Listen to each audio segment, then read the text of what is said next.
Nós, morcegos, não somos maus. E vamos dizer por quê. Olá, queridos morcegadores! Bem-vindos ao 87º episódio do Morcegando, um cast para um bate-papo. Eu sou a bióloga Erika Munhoz e hoje a gente vai falar sobre morcegos, esses animais incríveis, mas muito mal julgados pelas pessoas. O Morcegando tem o objetivo de desmistificar os morcegos e cada episódio abordará um tema diferente. Hoje a gente vai falar um pouco sobre a presença de microplásticos em morcegos. Bora então para o nosso bate-papo de hoje. Holy anagrams, what's the answer? Se você acompanha noticiários, eu acredito que em algum momento você já deve ter ouvido falar sobre os microplásticos. Esse assunto tem ganhado algum destaque nos noticiários nos últimos anos por causa do problemão que eles causam no ambiente. Plástico, eu não tenho dúvida que você sabe o que é, afinal a nossa vida está rodeada desse material. Ele está nos eletrodomésticos, nos computadores, nos celulares, tablets, automóveis, nos utensílios das nossas casas, nas nossas roupas, nos nossos sapatos, nos móveis da nossa casa, entre vários outros locais. Nosso modo de vida hoje é totalmente dependente de materiais que têm plástico na sua composição. Então, afinal, o que são os microplásticos? Basicamente, eles são fragmentos de plásticos, ou seja, são pedacinhos muito pequenos de plástico.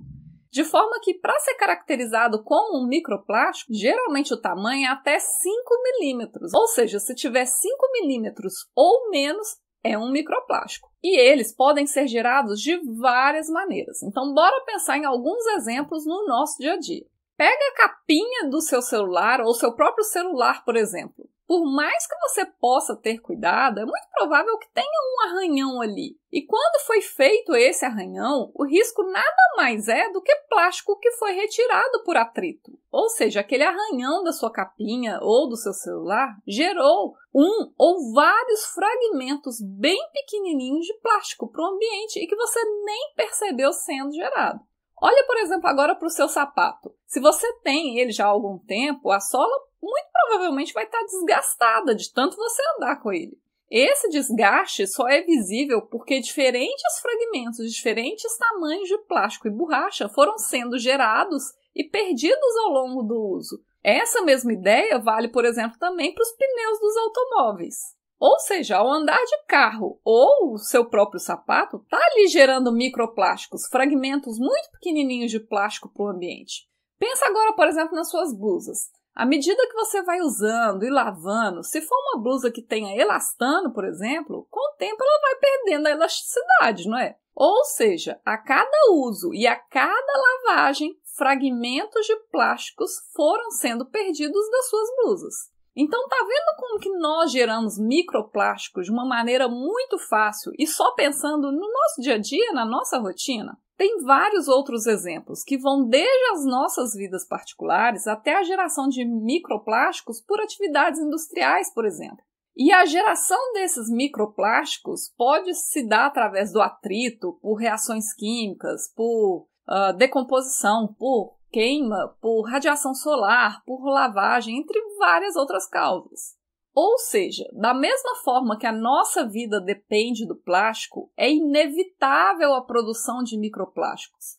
Claro que a gente tem várias maneiras de minimizar a geração de microplásticos, como, por exemplo, através da reciclagem ou a troca do uso do plástico por outros materiais. Mas extinguir a produção de microplásticos é quase impossível. Olha só, por exemplo, como que a gente pode gerar microplásticos sem querer no nosso próprio dia a dia usando as nossas coisas. Por quê? Porque plástico está em tudo, gente. Então a gente e o meio ambiente está tendo o tempo todo exposição a microplásticos. E além desse contato físico com os fragmentos pequenos de plástico, a gente também pode ingerir ele através da alimentação, das bebidas, ou a gente pode até respirar microplástico. Lembra que eu falei que eles podem ter diferentes tamanhos? Existe uma classificação do tamanho dos microplásticos e tem uns que são tão pequenos, mas tão pequenos, que às vezes não é possível ver eles nem a olho nu, como, por exemplo, os nanoplásticos.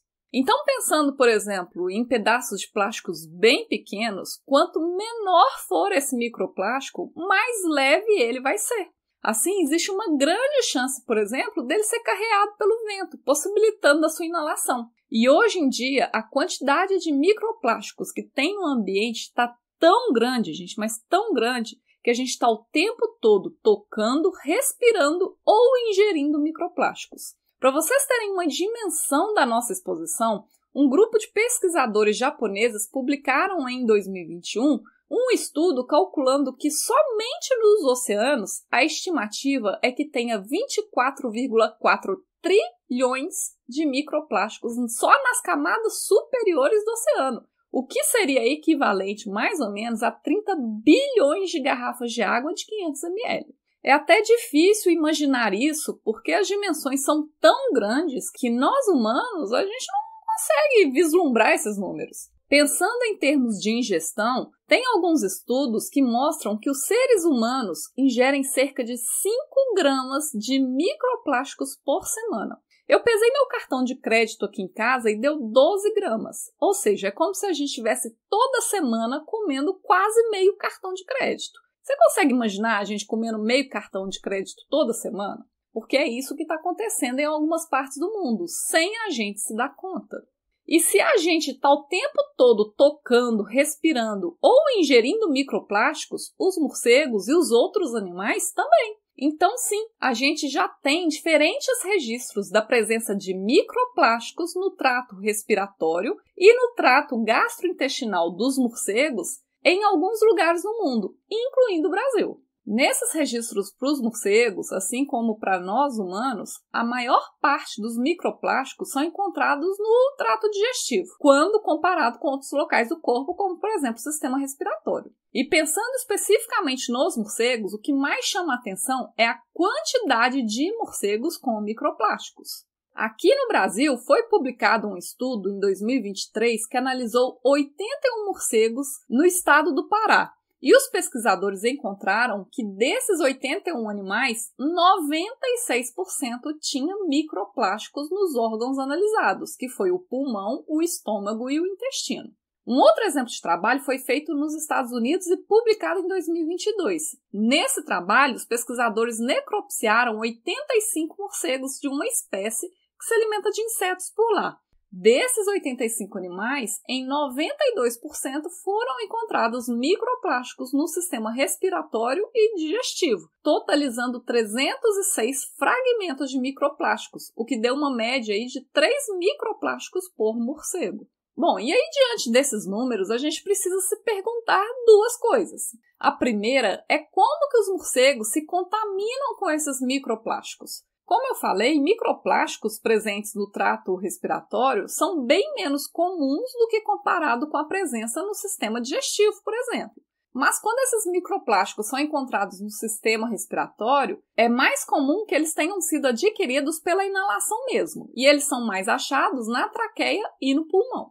Já no caso dos microplásticos presentes no sistema digestivo, a contaminação se dá pela ingestão de água contaminada com esses microplásticos ou através do consumo de alimentos contaminados. Por exemplo, no caso das frutas, para os morcegos que comem frutas, os microplásticos podem estar depositados sobre a casca dessa fruta, como se fosse poeira. Já no caso dos insetos, pensando aí nos morcegos que se alimentam de insetos, os microplásticos eles também podem se depositar sobre os insetos como se fosse poeira. Mas é muito mais provável que a contaminação dos insetos se dê no contato com o solo ou com outras superfícies contaminadas, além da própria ingestão de alimentos contaminados com microplásticos. E a segunda pergunta importante para a gente se fazer é qual que é o impacto desses microplásticos na saúde dos morcegos? Para essa pergunta, a resposta ainda não é tão fácil porque a gente ainda sabe muito pouco, mas dá para a gente levantar algumas hipóteses. Por exemplo, uma possibilidade é que a presença desses microplásticos bloqueiem ou reduzam o trânsito intestinal do animal, além também de atrapalharem a absorção de nutrientes, justamente porque estão ocupando um espaço que não deveria. Outra hipótese seria uma maior susceptibilidade dos animais a doenças, uma vez que, dependendo do material do microplástico, ele pode ser altamente tóxico ou, quando em contato com substâncias de dentro do corpo, como, por exemplo, secreções digestivas, eles podem reagir quimicamente e soltar toxinas. Uma outra hipótese que eu também fico pensando sobre o problema que os microplásticos podem dar para os morcegos é se a presença desses microplásticos no ambiente pode atrapalhar a comunicação química entre as plantas e os morcegos que realizam a sua polinização. E eu penso nessa hipótese uma vez que já existem evidências de como que os micro e nanoplásticos podem interromper a polinização de algumas plantas feitas por abelhas.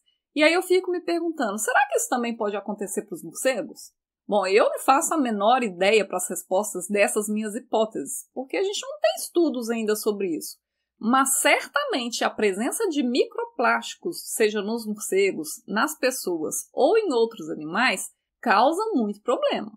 Então, como a gente não tem muito estudo ainda, se você tem interesse de trabalhar com pesquisa científica um dia ou trabalhar com morcegos, talvez esteja aí uma boa ideia para você pensar como objeto de pesquisa. Ou seja, investigar os graus de contaminação dos morcegos por microplásticos e o impacto disso para a saúde do animal. Esse é um campo que a gente ainda precisa avançar muito nos estudos e fica uma dica aí para você pensar como uma possibilidade de estudo. Hoje o Morcegando vai ficando por aqui. Se você tiver alguma dúvida, comentário ou sugestão, envie um e-mail para morcegandocast@gmail.com. Siga também as nossas redes sociais através do @morcegandocast para outros conteúdos exclusivos dessas plataformas e nos ajude a espalhar a palavra dos morcegos por aí. Um bete abraço e até mais!